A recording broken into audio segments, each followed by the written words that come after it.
사순절 광야의 길 12번째 날입니다. 5번째. 19장 1절에서 8절까지의 말씀 같이 교독하도록 하겠습니다. 열왕기상 19장 1절에서 8절 말씀입니다. 우리 한 절씩 돌아가면서 교독합니다.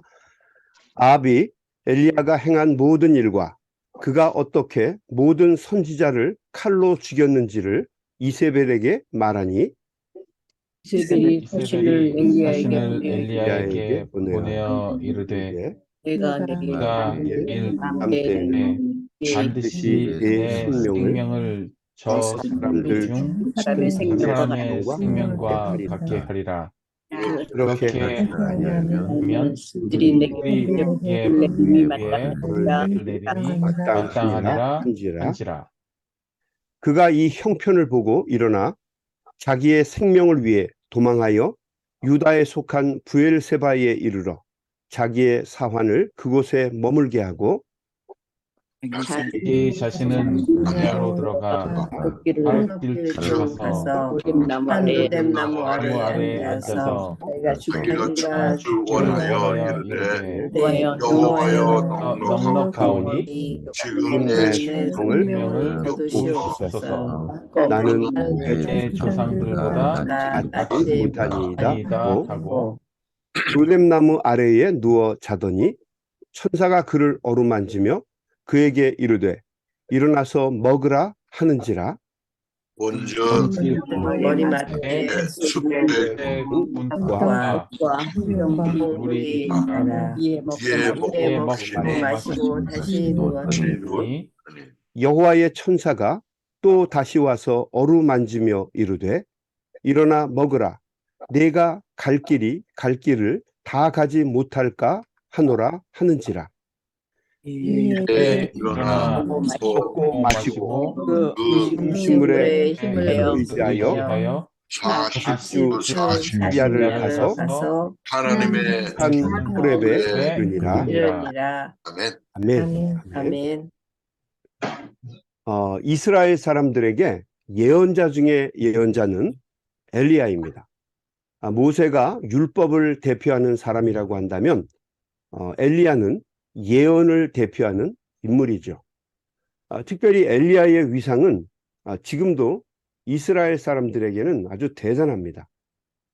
우리가 기억하는 이야기, 갈멜산에서 850명의 바알신 아세라 목상을 섬기는 선지자들과 혼자 몸으로 850대 1로 싸움을 하게 되죠. 하늘에서 불이 내려서 제단의 번제물을 불태우는 전투였습니다.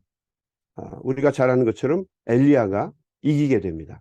그리고 승리하게 되자 칼을 높이 빼들고 거짓 선지자들을 한 명도 남겨두지 않고 모두 기손 시냇가로 끌고 내려가서 칼로 멱을 따는 이야기가 기록되어 있습니다.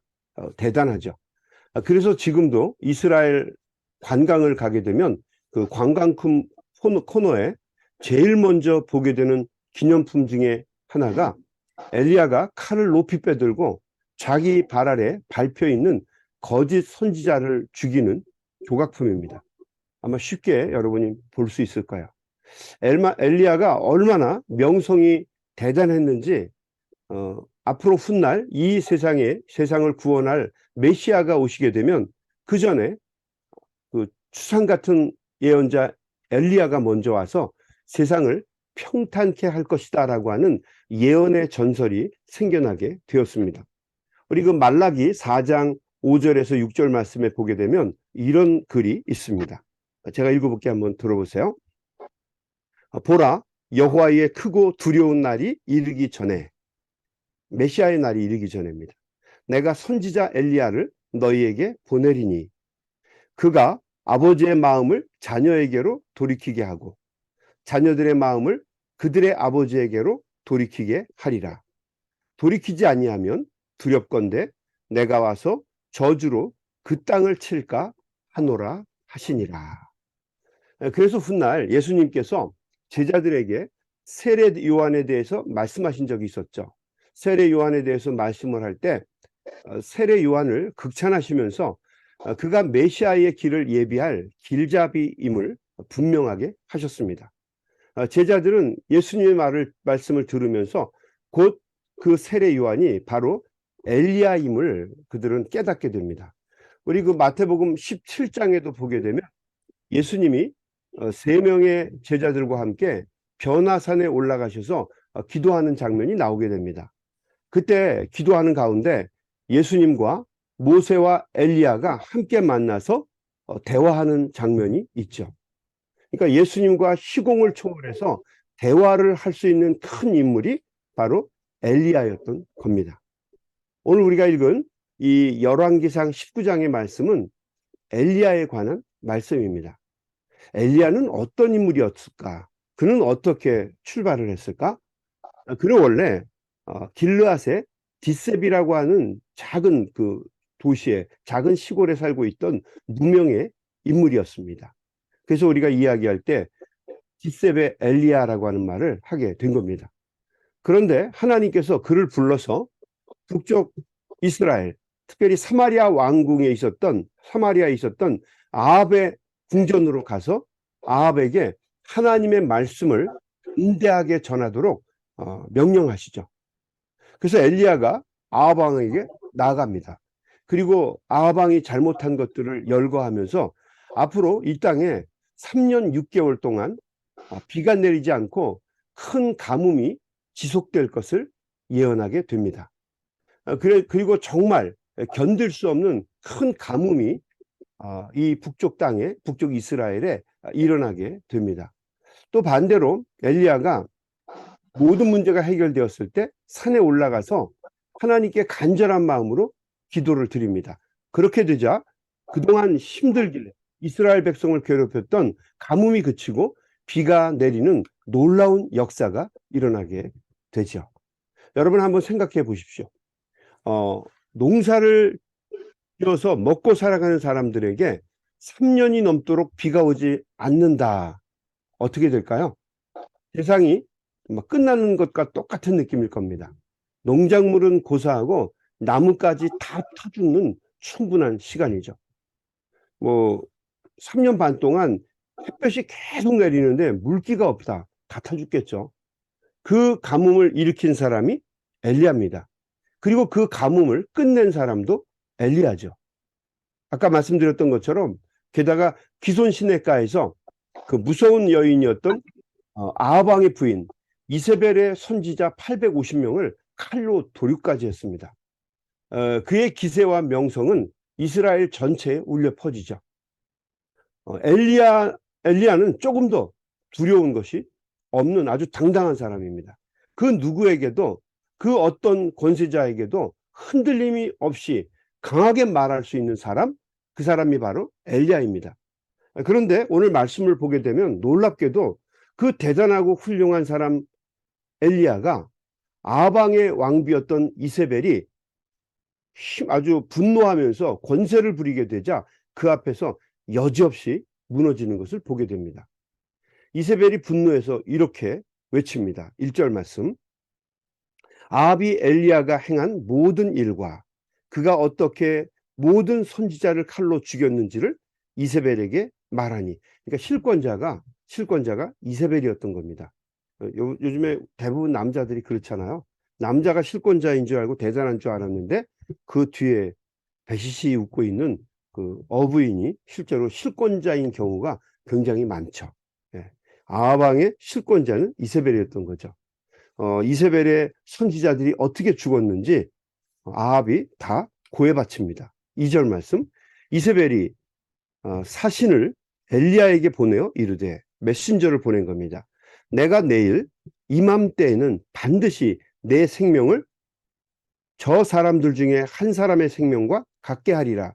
850명의 죽은 거짓 선지자들, 그들처럼 너도 죽게 하겠다라고 하는 이야기예요. 그렇게 하지 아니하면 신들이 내게 벌 위에 벌을 내림이 마땅하니라 한지라. 쉽게 얘기하면 반드시 엘리야를 죽이겠다고 하는 절규를 한 거죠. 자, 그 말을 들은 엘리야가 두려움에 사로잡힙니다. 아합 왕은 무섭지 않았는데 아합 왕의 부인인 이세벨은 무서운 겁니다. 3절 볼까요? 그가 이 형편을 보고 일어나 되어지는 모든 일들을 보고 뻘떡 일어나 자기의 생명을 위해 도망하여 유다에 속한 부엘세바에 이르러 자기의 사환을 그곳에 머물게 하고 4절 자기 자신은 광야로 들어가 하룻길쯤 가서 한 로뎀나무 아래에 앉아서 자기가 죽기를 원하여 이르되 여호와여 넉넉하오니 지금 내 생명을 거두시옵소서 나는 내 조상들보다 낫지 못하니이다 하고 이세벨의 포효에 겁에 질린 엘리야가 남쪽 유다의 땅 부엘세바 광야로 도망을 칩니다. 사환 하나를 데리고 갔는데 그를 광야 입구에 기다리게 하고 자기는 광야에서 한 하룻길쯤 더 걸어간 후에 로뎀나무 밑에 쓰러지게 됩니다. 그리고 하나님께 죽여달라고 울면서 간구합니다. 자신의 생명을 거두어 달라고. 자기는 어떤 조상들 중에 어떤 사람보다도 나은 사람이 아니다라고 고백을 합니다. 여러분 이 모습을 보면서 우리가 알 수 있는 게 뭐죠?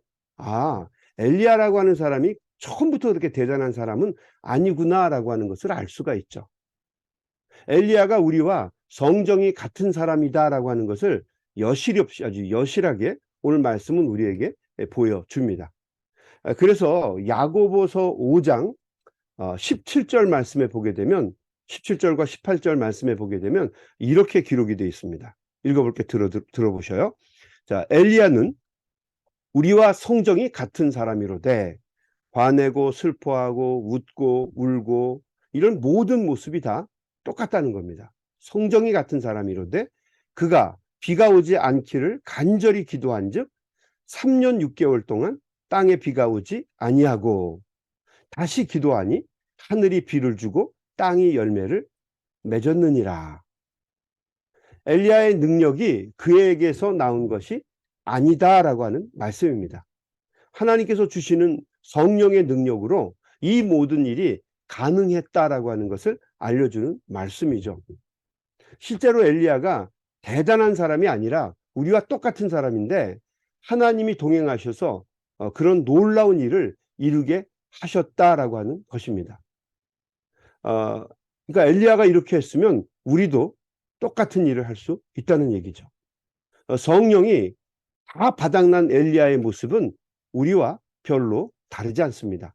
부엘세바 광야로 달려가서 하나님께 죽기를 구하는 엘리야, 참 초라하고 부족한 우리의 모습과 별로 다르지 않습니다. 그런데 우리가 광야로 가야 하는 이유가 또한 이 때문입니다. 광야에서 우리는 우리의 힘과 능력의 원천이신 하나님을 만날 수 있기 때문이죠.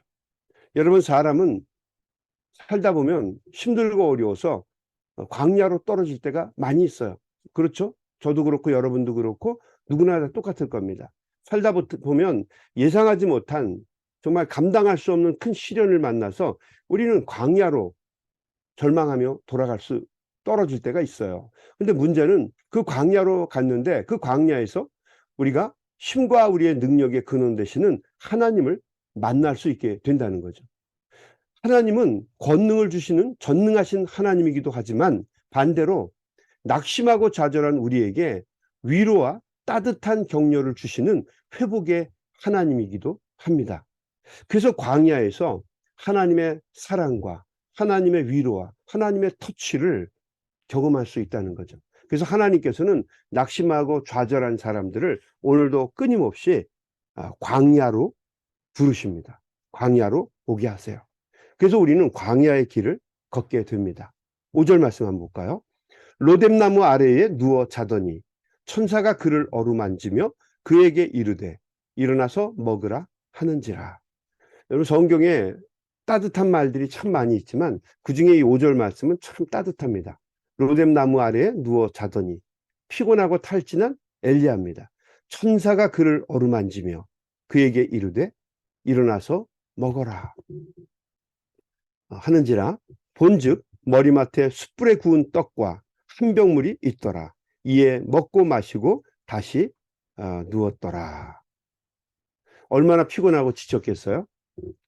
하나님께 부르짖다가 탈진해서 잠이 든 겁니다. 그때 하나님의 천사가 와서 그를 어루만집니다. 여러분, 성경에 하나님의 천사라고 얘기하는 것은 곧 하나님의 임재를 이야기합니다. 하나님이 오셔서 그를 어루만지고 터치하셨다는 거예요. 하나님께서 당신의 천사를 보내셔서 일으켜 세우시는 이야기입니다. 7절 말씀에 여호와의 천사가 또 다시 와서 어루만지며, 또 왔다는 거죠. 한 번 만진 게 어루만진 게 아니라 여러 번 와서 어루만진 거예요. 일어날 기운조차 없는, 정말 당장 죽고 싶은 엘리야를 어루만지고 다독이면서 이거 먹어라. 그 머리맡에 숯불로 구운 떡, 그리고 그 옆에 물이 있습니다. 여러분, 그 따끈따끈한 떡, 갑자기 떡 먹고 싶네. 여러분, 그거 생각나죠? 그 맛있는 떡, 그 떡을 먹는데 목이 막히지 않도록 물까지 있는 거야. 못 먹고 자꾸 계속 잠들어 있으니까 천사가 떠와서 또 어루만지며 일어나 먹어라. 내가 갈까 하노라. 8절은 이렇게 얘기합니다. 이에 일어나 먹고 마시고 그 음식물 힘을 의지하여 40주 40야를 가서 하나님의 산 호렙에 이르니라. 10일 동안 시험을 받은 것처럼 이 엘리야도 40일을 열심히 먹고 그 음식에 의지해서 나아가서 하나님의 산, 하나님이 그 엘리야에게 주신 사명이 있는 곳까지 나아가게 되었다. 회복의 역사가 일어났고 하나님의 사람으로 다시 서게 되었다라고 하는 이야기입니다. 하나님의 천사가 몸과 마음이 만신창이가 된 엘리야를 부드럽게 어루만져 주지요. 그리고 숯불에 구운 떡과 물병을 머리맡에 놓고 일어나서 먹으라고 깨웁니다. 탈진한 엘리야가 그것을 먹고 새 힘을 얻게 됩니다. 그리고 가야 할 길, 멀고 먼 그 길을 40일 동안 낮과 밤 걸어서 하나님의 산 호렙에 이르렀다라고 얘기하고 있습니다. 다시 회복이 되었다는 거죠. 엘리야 같은 대단한 사람도 여러분, 광야의 길에서 하나님을 만나서 위로와 회복의 시간을 경험하고 다시 사명을 감당하게 되었던 것을 보여줍니다. 여러분, 그렇다면 우리도 마찬가지겠죠. 우리에게는 반드시 사막의 길로 가는 시간이 있어야 합니다. 새벽 시간이 바로 사막으로 가는 길이고, 힘들고 어렵고 탈진한 일이 있을 때마다 우리는 이 새벽에 깨어서 하나님 앞에 기도하고 간구하면서 우리의 삶을 되돌아보고 반추해보고 또 하나님이 내 인생을 붙잡고 계심을 다시 한번 우리는 깨닫고 느끼고 힘을 얻는 그런 시간을 가져야 합니다. 특별히 이 사순절 이 아침 기도에는 그런 시간이라고 저는 믿습니다. 여러분, 아침에 꼭 기도할 때마다 하나님이 주시는 위로와 용기와 격려를 체험할 수 있게 되기를 주님의 이름으로 축원합니다. 광야의 수도자들의 아버지라고 불리우는 아르세니우스라고 하는 사람이 있었습니다. 이 사람은 데저트 파더 중에 한 사람이에요. 유명한 사람이었고요. 이 아르세니우스가 하루는 세상 모든 것을 등지고 광야로 얼마 전에 들어온 한 젊은 수도사가 명상이나 하나님의 말씀이나 기도에 집중하지 못하고 고뇌하고 방황하는 것을 보았습니다. 그래서 이 아르세니우스는 이 젊은 수도사에게 조언을 하게 됩니다. 그 젊은 수도사는 과거 사회에서 아주 자신이 겪었던 아주 힘들고 어려운 상처, 나쁜 기억 때문에 그거를 잊지 못하고 광야에 들어와서도 번민하고 고뇌하고 힘들어 했습니다. 그 모습을 보게 되자 그 어려워하는 그 이야기를 했다고 합니다. 아무것도 생각하지 말고 가서 먹고 마시고 쉬면서 잠에 깊이 빠지세요. 그러나 당신의 기독구를 떠나지는 마세요. 이렇게 얘기했다는 거죠. 그래서 젊은 수도자는 이 아르세니우스의 말에 순종해서 선배고 아버지 같은 연배에 있는 사람이고 또 사막의 교부였기 때문에 그를 따라서 그가 말한 대로 순종해서 자기의 기도굴로 들어갑니다. 그리고 기도굴 속에서 기도도 안 되고 아무것도 안 되니까 단순한 노동인 바구니를 만드는 시간을 갖게 됩니다.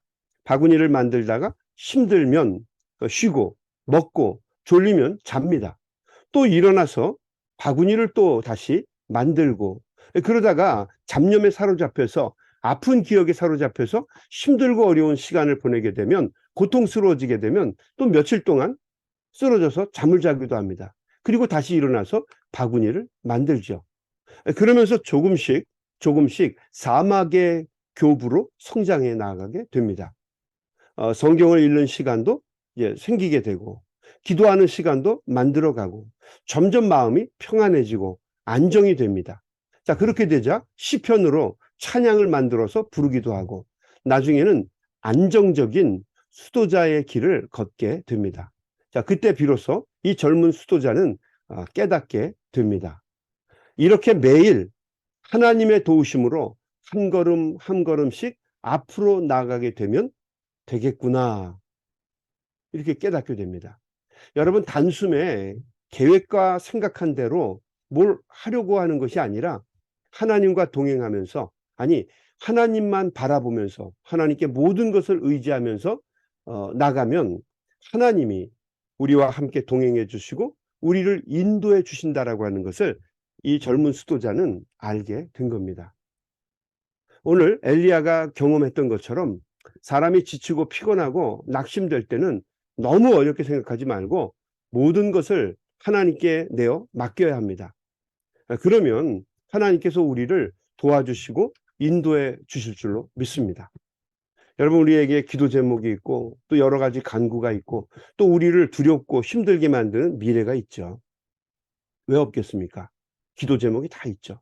근데 거기에 너무 힘들어하고 연연해하지 말고 모든 것이 하나님의 품 안에 있음을 우리가 믿지 않습니까? 삶도 그렇고 죽음도 그렇고 또 우리의 살아가는 모든 일상이 하나님의 손 안에 있습니다. 그렇다면 여러분, 이제 우리도 하나님께 모든 것을 내어 맡기고 하나님의 위로와 하나님의 격려와 용기를 경험하면서 주님과 함께 동행하고 앞으로 나아가는 법을 배워야 한다는 거죠. 여러분, 오늘 하루도 살아가실 때에 하나님이 주시는 큰 위로와 용기와 격려와 은혜 속에서 하나님의 따뜻한 만져주심을 경험하면서 승리하는 복된 하루 사시기를 주님의 이름으로 간절히 축원합니다. 아멘. 우리 한번 같이 기도하겠습니다. 하나님 아버지, 오늘도 귀한 말씀을 통해 많은 것을 깨닫습니다.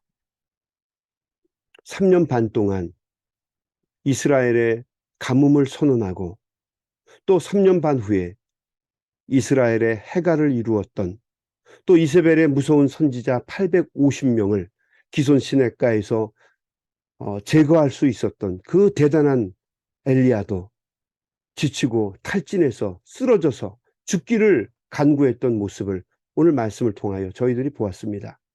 이렇게 대단한 엘리야도 어렵고 힘든 시간을 보냈는데 하물며 우리야 말을 해서 무엇하겠습니까?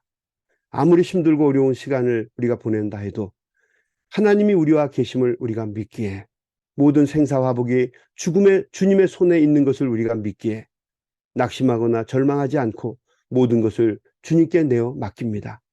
오늘도 이 아침에 주님 앞에 모든 것을 내어 맡기며 평화를 구하고 믿음을 구하고 하나님의 은혜와 도우심을 구하는 우리 소명의 가족들, 하나님 만나주시고 위로와 용기를 주시고 어루만져 주시고 또 떡과 물을 먹여 주셔서 오늘도 이 아침에 주님의 사랑과 은혜 가운데 다시 거뜬하게 회복되는 사랑하는 소명의 가족들이 되게 하여 주시옵소서.